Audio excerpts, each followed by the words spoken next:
The Jordan Porco Foundation is a leading force in suicide prevention, and this week the nonprofit is launching a new effort to save lives with its Louder campaign. And joining me this morning, Susan Babisi from the Jordan Porco team. So grateful that you're joining us this morning. Good morning. Good morning. Thanks for having me here. Yeah, you're welcome. I feel like you're an extended member of our family. I was telling you, I think almost every member of our morning team has volunteered at one time or another with the Jordan Porco Foundation doing such important work. But for folks who may not be familiar with it, tell us a little bit about what you're all about. Jordan Porco Foundation was founded 12 years ago by the parents of Jordan Porco, who died by suicide as a freshman in college. So the parents, grieving at that time, immediately gathered friends and family around a table and talked about what they could do to prevent this sort of thing on college campuses. What would their son Jordan have wanted to go to that would make him feel comfortable to get information on mental health? So they created this program called Fresh Check Day, which we take to college campuses. It's a festival-style program with food and music and information, and each college does theirs in their own way because each college has their own issues. And we brought it to, this year we brought it to 207 campuses. Which is just so incredible. And you folks are always focused on moving the ball forward. You have this new Get Louder campaign. I know it has really 3 core elements that kicks off this week. Walk us through what those are.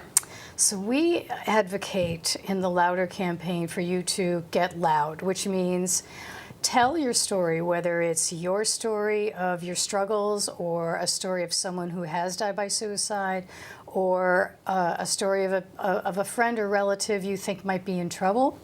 The more you speak, the louder you get, the less the shame and the more options you have of seeking help. The other thing is we want you to understand. We want you to make an effort to understand what people are going through, because you don't always know. You may assume, but you don't always know. And then understanding what they're going through could lead you to offering help or directing them to help.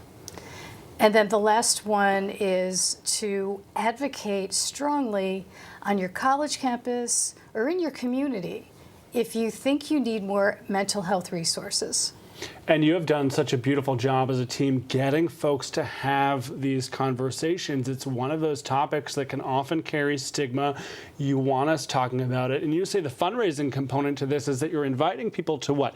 Donate to one of these 3 kind of key areas? We are inviting people to do 2 things. One, just straight donate, but when you donate, you come to our page which explains all these actions we'd like you to consider taking.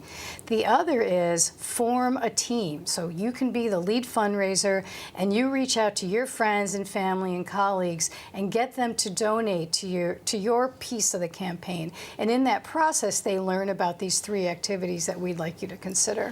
And with just about a minute left, you have shared with me your experiences losing loved ones who have died by suicide, an ex-husband and a boyfriend. It hits home to you. And so I'm sorry for your loss, but I wonder if you might speak to somebody at home who's struggling right now. What do you want them to know? If you're struggling with a loss, like I was, I guarantee that you will feel a lot better if you seek some counseling. I started with a grief counselor, and it really made a big difference. But it takes several years for you to actually become comfortable with your grief, I have to say that. If you're struggling with mental health issues and you say you're on your college campus and you can't find counseling right away, call 988. That's a crisis hotline. Suicide crisis hotline, and that they could help you in the interim, but you really should do face-to-face counseling. And if there isn't any, you should demand it. Exactly. Listen, we are so grateful you joined us on the couch. It is such a powerful conversation. We consider you folks in many ways an extended part of our family. Please know you always have a seat here. Thanks for having us And I'm sorry for your loss. Get louder. Get louder, Erica Arias. And I know, Erica, you and I have volunteered with Jordan Porco many times. You have some additional information for folks this morning as well. Yeah, thanks, Keith. Now, if you or someone you know is in need of help, check out your screen right now. The Suicide and Crisis Lifeline is 988. The service is available 24/7, so all day, every day. You can also visit their website, found at the bottom of your screen, if you need to virtually chat with an expert and get some help.